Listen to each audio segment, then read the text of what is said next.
السلام عليكم ورحمة الله.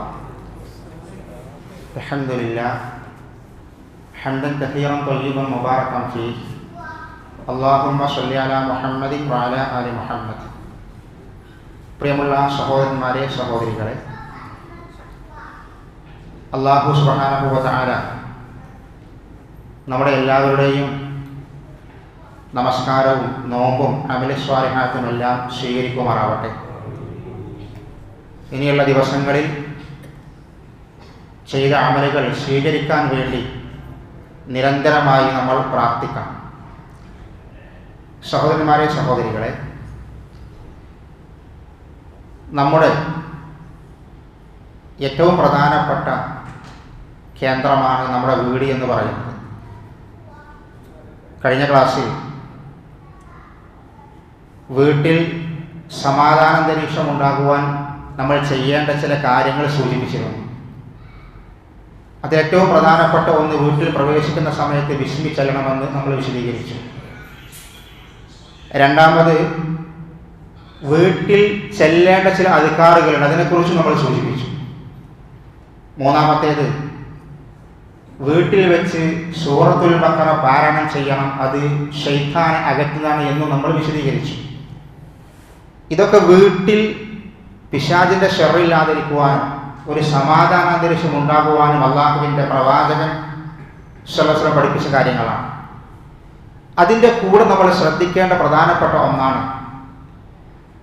വീട്ടിൽ സന്തോഷവും സമാധാനവും ഉണ്ടാകാൻ ഏറ്റവും അധികം ശ്രദ്ധിക്കേണ്ടത് നമ്മൾ ഓരോരുത്തരുമാണ്. ഓരോ രക്ഷിതാവും മാതാപിതാക്കളും നമ്മുടെ മക്കളെ അവരെ വളർത്തുന്ന വിഷയത്തിൽ ഖുർആനും ഹദീസും പറയുന്ന രൂപത്തിൽ നമ്മുടെ വീട്ടിൽ അവരെ വളർത്തിക്കഴിഞ്ഞാൽ അവിടെ ആ വീട് സന്തോഷത്തിൻ്റെയും ബറക്കത്തിൻ്റെയും വീടായി മാറുമെന്ന് പ്രവാചക വചനം കാണുവാൻ കഴിയും. ഏറ്റവും പ്രധാനമായി നമ്മൾ ശ്രദ്ധിക്കേണ്ട ഒന്നാണ്, വീട്ടിൽ നമ്മൾ നമ്മുടെ മക്കൾക്ക് തർബിയത്ത് കൊടുക്കണം, സംസ്കാരം, മതബോധം കൊടുക്കണം, നല്ല സംസ്കാരം പഠിപ്പിച്ചു കൊടുക്കണം. അതിന് ഓരോ രക്ഷിതാവും മക്കൾക്ക് റോൾ മോഡലാവണം. നമ്മൾ മക്കളെ കുറ്റം പറഞ്ഞിട്ട് കാര്യമില്ല. മക്കൾക്ക് മാതൃകയാകുന്ന രക്ഷിതാക്കളായി നമ്മൾ വീടിനകത്ത് മാറിയാൽ മാത്രമേ, സഹോദരന്മാരെ, സഹോദരികളെ, വീട്ടിൽ സന്തോഷം ഉണ്ടാവുള്ളൂ. എല്ലാ വീടിലെയും ഇന്നത്തെ സന്തോഷം നഷ്ടപ്പെടുത്തുന്ന സംഗതി എന്താ അറിയുന്നത്? മക്കളെ വിഷയം. വേറെ പ്രശ്നമൊന്നും രക്ഷിതാക്കൾക്കില്ല. മക്കളാണ് വീടിൻ്റെ ഉള്ളിലെ സന്തോഷം നഷ്ടപ്പെടുന്നതിന് പ്രധാനപ്പെട്ട കാരണമാകുന്നത്. എന്താ കാരണം? മക്കള് ദീനിന്റെ മാർഗത്തിലല്ല ഉള്ളത്. ആ മക്കൾക്ക് മാതൃകയാവുന്ന രക്ഷിതാക്കളായി നമ്മൾ വീട്ടിലുണ്ടാവണം. അള്ളാഹുവിന്റെ പ്രവാചകൻ പഠിപ്പിച്ചൊരു ഹദീസ് ഉണ്ട്, നമ്മൾ എപ്പോഴും കേൾക്കുന്നൊരു ഹദീസാണ്. നിങ്ങൾ നിങ്ങളുടെ മക്കൾക്ക് 7 വയസ്സാകുമ്പോൾ നമസ്കാരം കൽപ്പിക്കണം എന്ന് പറഞ്ഞു. 3 കൊല്ലം നമസ്കാരം കൽപ്പിക്കണം എന്ന് പറഞ്ഞു വീട്ടിൽ മക്കളോട്. ആര്? വാപ്പയും ഉമ്മയും. നിസ്കരിക്കണം എന്ന് പറയണമെന്നല്ല, നമസ്കാരം എങ്ങനെയെന്ന് പഠിപ്പിക്കണം, അതിൻ്റെ അർക്കാനുകൾ പഠിപ്പിക്കണം, അതിൽ ചെല്ലേണ്ട ദിക്റുകൾ പഠിപ്പിക്കണം, 5 നേരം നമസ്കാരം പഠിപ്പിക്കണം. അത് കൽപ്പിക്കണം 3 കൊല്ലം. എന്നിട്ട് റസൂൽ പറഞ്ഞു, വദരിബൂഹും, നിങ്ങൾ അവരെ അടിക്കണം. 10 വയസ്സായിട്ട് നമസ്കരിച്ചിട്ടില്ലെങ്കിൽ നിങ്ങൾക്ക് അവരെ അടിക്കാം. 3 കൊല്ലം ഒരു വാപ്പയും ഉമ്മയും തന്റെ മക്കളെ നമസ്കാരം ശരിക്കും പഠിപ്പിച്ച് കൊണ്ടുവന്നാൽ 10ാമത്തെ വയസ്സിൽ പിന്നെ ആ കുട്ടിക്ക് പറഞ്ഞു കൊടുക്കേണ്ട ആവശ്യം ഉണ്ടാവില്ല. അതിൻ്റെ ആവശ്യം ഉണ്ടാവില്ല. അതിന് നമ്മൾ നമ്മുടെ വീട്ടിൽ ഓരോ ഉമ്മയും വാപ്പയും റോൾ മോഡലാവണം, മാതൃകയാവണം. അള്ളാഹുവിൻ്റെ പ്രവാചകൻ സ്വല്ലല്ലാഹു പറയുന്നൊരു ഹദീസുണ്ട്, കുല്ലുക്കും റാഇൻ വ കുല്ലുക്കും മസ്ഊലുൻ അൻ റഇയതിഹി. നമ്മളെല്ലാവരും ഓരോ ഉത്തരവാദിത്തം അള്ളാഹു നമ്മളെ ഏൽപ്പിച്ചിട്ടുണ്ട്. ആ ഉത്തരവാദിത്തങ്ങളെ കുറിച്ച് നാളെ പരലോകത്ത് അള്ളാഹു നമ്മളോട് ചോദിക്കും. നമ്മുടെ വീട്ടിൽ നമ്മുടെ കുടുംബത്തിന്റെ ഉത്തരവാദിത്തം നമ്മുടെ തലയിലാണ്. നമ്മുടെ വീട്ടിൽ നമ്മുടെ കീഴിലുള്ള ആളുകൾക്കുള്ള ഭക്ഷണവും താമസവും വസ്ത്രവും മാത്രമല്ല, അവർക്കുള്ള മതവിദ്യാഭ്യാസവും മതത്തിന്റെ സംസ്കാരവും പഠിപ്പിച്ചിട്ടില്ലെങ്കിൽ അതും പരലോക കോടതിയിൽ വിചാരണയ്ക്ക് വിധേയമാകേണ്ടി വരും. രണ്ടാമത്തെ സമിതി പറഞ്ഞു, വൽ മർഅത്തു റാഇയത്തുൻ ഫീ ബൈതി സൗജിഹ. ഒരു പെണ്ണ് അവരുടെ ഭർത്താവിന്റെ വീട്ടിലെ കാര്യസ്ഥയാണ്, കാര്യങ്ങൾ നോക്കുന്നവരാണ്. അവളും അവളുടെ ഉത്തരവാദിത്തത്തെക്കുറിച്ച് നാളെ പരലോകത്ത് ചോദിക്കും. അവളോടും ചോദിക്കും. പരലോകത്ത് മക്കളുടെ വിഷയത്തിൽ ഭക്ഷണവും താമസവും വസ്ത്രവും മാത്രമല്ല, മക്കൾക്ക് മതവിദ്യാഭ്യാസം, മതം പഠിപ്പിച്ചോ സംസ്കാരം പഠിപ്പിച്ചോ എന്നതും ചോദിക്കും. അവിടെ ആരാ പ്രതികൾ? മാതാപിതാക്കളായി മാറും. അതുകൊണ്ട് സഹോദരന്മാരെ, സഹോദരികളെ, അള്ളാഹു ഖുർആനിൽ ഒരുപാട് പ്രവാചകന്മാരുടെ കഥകൾ വിശദീകരിക്കുന്നുണ്ട്. കൂട്ടത്തിൽ ലുഖ്മാൻ എന്ന് പറയുന്ന ആ വലിയ മനുഷ്യന്റെ കുടുംബത്തിന്റെ കഥ സൂറത്തുൽ ലുഖ്മാനിൽ പറയുന്നു. സൂറത്തുൽ ലുഖ്മാൻ എന്ന് പറഞ്ഞ സൂറത്തുണ്ട്. നിങ്ങൾ തഫ്സീറുകൾ ഒരുപാട് പേരുണ്ട്. അമാനുവലിന്റെ തഫ്സീറുണ്ട്, ഉമർ മൗലവിന്റെ തഫ്സീറുണ്ട്. നിങ്ങൾ സൂറത്തുൽ ലുഖ്മാൻ എന്ന് ശരിക്ക് വിശദീകരണ സഹിതം വായിക്കണം. ഒരു വാപ്പ എങ്ങനെ തന്റെ വീട്ടിൽ മക്കൾക്ക് മാതൃകയാവാമെന്ന് ലുഖ്മാൻ തന്റെ മകനോട് പറയുന്ന ആയത്തുകൾ അള്ളാഹുവിനെ വിശദീകരിക്കാണ്. യാ ബുനയ്യ ലാ തുശ്രിക് ബില്ലാഹ് ഇന്ന ശിർക ലദുൽമുൻ അലീം. മോനെ അടുത്ത് വിളിച്ചിട്ട് ശിർക്ക് ചെയ്യാൻ പാടില്ല, തൗഹീദ് ശരിയാവണം, ഇന്ന വിശ്വാസം ശരിയല്ല എന്ന് പഠിപ്പിച്ചു കൊടുക്കുന്ന എത്ര വാപ്പമാര് നമ്മുടെ വീട്ടിലുണ്ട്? അഖ്മിസ് സ്വലാത്ത വഅ്മുർ ബിൽ മഅറൂഫ് വൻഹ അനിൽ മുൻകർ. നമസ്കാരം കൃത്യമായിട്ട് നിലനിർത്തണം, നല്ലത് കൽപ്പിക്കണം, ചീത്ത സ്വഭാവം ഉണ്ടാവാൻ പാടില്ല എന്നിങ്ങനെ ഓരോന്ന് ഈ ഉപ്പ തന്റെ മകനെ അടുത്ത് വിളിച്ച് പറഞ്ഞു കൊടുക്കുകയാണ്. അങ്ങനെ മക്കളെ വളർത്തേണ്ടത്, അങ്ങനെ വീട് നന്നാക്കേണ്ടത്, അങ്ങനെ ആയിരിക്കണം തർബിയത്തുൽ ഔലാദ് എന്ന് പറഞ്ഞാൽ. നിങ്ങൾക്കറിയോ, മഹാനായ ഇമാം അഹ്മദ് ബിൻ ഹംബൽ റഹിമഹുല്ലാഹ്, അദ്ദേഹത്തിന്റെ ഒരു ചരിത്രമുണ്ട്. അദ്ദേഹം പറയാണ്, കുന്നാ നഈശു ഫീ ബാഗ്ദാദ്. ഞങ്ങൾ ബാഗ്ദാദിലായിരുന്നു താമസിച്ചിരുന്നത്. ഞങ്ങൾ താമസിക്കുന്ന അന്ന് ബാഗ്ദാദിൽ അതികഠിനമായ തണുപ്പുള്ള ദിവസമായിരുന്നു. ഇത് തൂഫിയ വാലിദി, എൻ്റെ വാപ്പ മരണപ്പെട്ടു. കുന്തു മാ ഉമ്മി, എൻ്റെ ഉമ്മയുടെ കൂടെയായിരുന്നു ഞാൻ അന്ന് താമസിച്ചിരുന്നത്.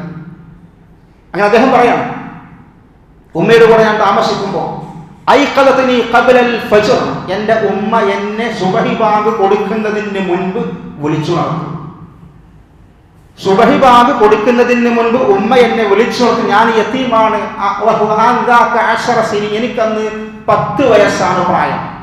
10 വയസ്സ് പ്രായമുള്ള എന്നെ സുബഹി ബാങ്ക് കൊടുക്കുന്നതിന് മുൻപ് എൻ്റെ ഉമ്മ വിളിച്ചുണർത്തും. വാപ്പ മരണപ്പെട്ടു, ഉമ്മയാണ് വീട്ടിലുള്ളത്.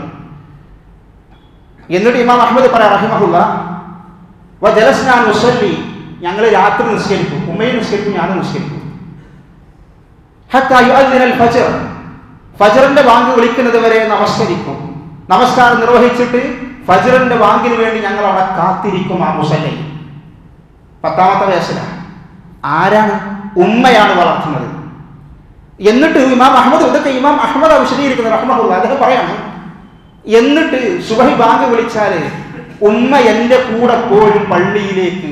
കാരണം ബാഗ്ദാദിൽ അന്നത്തെ സൂഖുകളൊക്കെ ആ സമയത്ത് ഇരുട്ട് നിറഞ്ഞതായിരുന്നു, ഒറ്റക്ക് പോകാൻ പേടിയാണ്.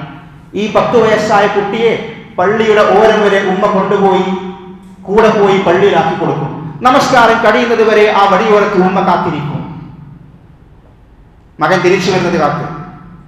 ഇങ്ങനെയാണ് ഇമാം അഹ്മദ് റഹിമഹുല്ലാഹയെ 10ാമത്തെ വയസ്സിൽ ഉമ്മ വളർത്തിയത്. നിങ്ങൾക്കറിയോ, ഫലസ്തീൻ നമ്മുടെ മനസ്സിൽ ഇന്നും ഒരു വേദനയാണ്, രോധനമാണ്. ഫലസ്തീനിലെ ഗസ വളരെ പ്രധാനപ്പെട്ട സ്ഥലമാണ്. എന്താണ് ആ സ്ഥലത്തിന്റെ പ്രത്യേകത? ഇമാം ഷാഫിഈ റഹിമഹുല്ലാഹ് പൂജാതനായത് ജനിച്ചത് ഫലസ്തീനിലെ ഗസയിലാണ്. എത്ര ആൾക്കറിയാതെ? ഗസയിൽ നമ്മുടെ സഹോദരങ്ങൾ മർദ്ദനങ്ങളും പീഡനങ്ങളും ഏറ്റുകൊണ്ടിരിക്കുകയാണ്. അല്ലാഹു സുബ്ഹാനഹു വ തആല അവർക്ക് ശാന്തിയും സമാധാനവും നൽകുമാറാവട്ടെ. ശത്രുക്കളുടെ കുതന്ത്രങ്ങളെ അല്ലാഹു പരാജയപ്പെടുത്തുമാറാവട്ടെ. അവർക്ക് അല്ലാഹു ഇസ്സത്തും ഖുവത്തും നൽകുമാറാവട്ടെ. ഈ ഫലസ്തീനിലെ ഗസയിൽ ജനിച്ച ഇമാം ഷാഫിഈ, അദ്ദേഹം യതീമാ, വാപ്പ മരണപ്പെട്ടു. അദ്ദേഹത്തിന്റെ ഉമ്മ ഫലസ്തീനിൽ നിന്ന് മദീനയിലേക്ക്, മക്കയിലേക്ക് വന്നു. ഉമ്മ ഇമാം ഷാഫിഈയെയും കൂട്ടി മക്കയിലേക്ക് വന്നു. മതം പഠിപ്പിക്കാൻ കുട്ടിയെ കൊണ്ടുവന്നു. മക്കയിലും മദീനയിലും ഒരൊറ്റ റൂം വാടകയ്ക്കെടുത്ത് ഈ കുട്ടിയുടെ, ഷാഫി എന്ന് പറയുന്ന 10 വയസ്സായ കുട്ടിയുടെ റൂമ താമസിക്കാം. പിൽക്കാലഘട്ടത്തിൽ പണ്ഡിതന്മാർ പറയാണ്, ഇമാം ഷാഫിഈക്കും ഇമാം അഹ്മദ് ബിൻ ഹംബലിനും ഇമാം മാലിക്കിനും ഇമാം അബൂ ഹനീഫക്കും 4 ഇമാമികളും യതീമുകളായിരുന്നു. ഈ 4 ഇമാമികളെയും ലോകത്തിന്റെ നെറുകയിലേക്ക് എത്തിച്ചത് അവരുടെ മാതാക്കളായിരുന്നു. ആളുകൾ പറഞ്ഞത് അവർക്ക് ലഭിക്കുന്ന അതേ പ്രതിഫലം ആ ഉമ്മമാർക്കും കിട്ടും. ഞാൻ പറയുന്നത് ഉമ്മയും വാപ്പയുമാണ് വീട്ടിലെ തെർബിയത്തിന്റെ പ്രധാനപ്പെട്ട ഘടകങ്ങൾ. നമ്മുടെ വീട് നന്നാവാൻ, നമ്മുടെ വീട്ടിലെ സമാധാനം ഉണ്ടാവാൻ മക്കൾക്ക് നമ്മൾ റോൾ മോഡലാകണം. നമസ്കാരം സമയത്തിൽ നമ്മൾ നിർവഹിച്ചെങ്കിലേ വാപ്പാനും മക്കളോട് പറയാൻ പറ്റുള്ളൂ. നമ്മൾ നിർവഹിക്കണം. സത്യം നമ്മൾ പറഞ്ഞെങ്കിലേ മക്കളോട് സത്യം പറയുന്നത് പറയാൻ പറ്റുള്ളൂ. സമയത്ത് നമസ്കരിക്കുന്ന ഉമ്മ ഉണ്ടെങ്കിലേ വീട്ടിൽ മക്കൾ സമയത്ത് നമസ്കരിക്കൂ. അള്ളാഹുവിന്റെ റസൂലിന്റെ ഹദീസിൽ പറഞ്ഞു, മാ മിൻ അബ്ദിൻ യസ്തഈഹില്ലാഹു റഅയ്യ. അള്ളാഹു ഓരോ അടിമകൾക്കും ഓരോ ഉത്തരവാദിത്തങ്ങൾ കൊടുത്തിട്ടുണ്ട്, ഓരോ ആളുകളുടെ കാര്യങ്ങൾ നോക്കാൻ. അങ്ങനെ ഉത്തരവാദിത്തം ഏറ്റെടുത്ത ആളുകൾ യമൂത്തു യൗമ യമൂത്തു, അവൻ മരിക്കുന്ന അന്ന് അവൻ എങ്ങനെയാ മരിക്കുന്നത്? വഹുവ ആശുൻ ഫീ റഅയ്യതിഹി, തന്റെ കീഴിൽ ഞാൻ നോക്കേണ്ട, എനിക്ക് ഉത്തരവാദപ്പെട്ട ആളുകളുടെ കാര്യങ്ങൾ ശരിക്ക് നോക്കാതെ ഒരു ഉപ്പയും ഉമ്മയും മരണപ്പെടുകയാണെങ്കിൽ ഹറമല്ലാഹു അലൈഹിൽ ജന്ന, സ്വർഗ്ഗല്ല. അത് വീട്ടിലാണെങ്കിലും കുടുംബത്തിലാണെങ്കിലും ഭരണത്തിലാണെങ്കിലും തന്റെ കീഴിലുള്ള ആളുകളുടെ ഉത്തരവാദിത്വം ശരിക്ക് നിർവഹിച്ചിട്ടില്ലെങ്കിൽ ആ ഉമ്മാക്കും ഉമ്മാക്കും സ്വർഗ്ഗല്ല. അതുകൊണ്ട് സഹോദരന്മാരെ, സഹോദരികളെ പ്രത്യേകം ശ്രദ്ധിക്കുക. വീട്ടിൽ എന്നും സമാധാനം നമ്മൾ നേരെയാവണം. മക്കളെ നല്ല രൂപത്തിൽ വളർത്തിക്കൊണ്ടുവരണം. അങ്ങനത്തെ ഒരു വീടായി നമ്മുടെ വീട് മാറണം. വിശുദ്ധ റമദാൻ അവസാനിക്കുന്ന ഈ സമയങ്ങളിൽ, ഇനിയുള്ള ദിവസങ്ങളിലൊക്കെ ഇൻഷാ അല്ലാഹ് ഒരു പക്ഷേ നാളത്തെ ദിവസം പോലെ ഉണ്ടാകും. നാളെ മാസപ്പിറവി കാണാൻ സാധ്യതയുണ്ട്. കാണുകയാണെങ്കിൽ മറ്റന്നാൾ പെരുന്നാളായിരിക്കും, അല്ലെങ്കിൽ നാളെ തറാവീഹും നമസ്കാരങ്ങളൊക്കെ ഉണ്ടാകും. നമ്മൾ ആ കാര്യങ്ങൾ പ്രത്യേകം ശ്രദ്ധിക്കുക. 6 നോമ്പിന്റെ കാര്യങ്ങൾ ശ്രദ്ധിക്കുക.